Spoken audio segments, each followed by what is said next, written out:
आज मैं बात कर रहा हूँ सागर राजा झकझोरन लाल के बारे में। नमस्कार। राम राम प्रधान जी, क्या बात है? ये बद्री और उसकी मेहरारू कहाँ गए?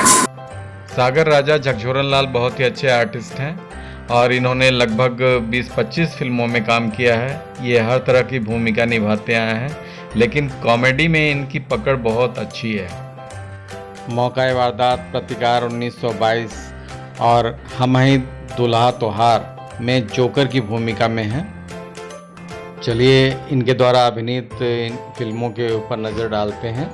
हम ही दुल्हा तोहार, दिल धक धक करे, रूप मेरे प्यार का, बबुआ BA पास, प्रेम हिंदुस्तानी, प्रेम धर्म, गुंडों की आएगी बारात, चौरी चौरा, प्रतिकार 1922, तारीख, प्रीतम प्यारे, गोरखपुरिया, रंगबाज, थावे वाली माँ, मौका वारदात, क्राइम पेट्रोल, वेब सीरीज़ एक और दीवाना। ये YouTube के लिए भी अपनी प्रतिभा दिखाते रहते हैं। उसमें हर तरह के भूमिकाएं निभा रहे हैं, ज़्यादातर कॉमेडी की भूमिकाएं निभा रहे हैं।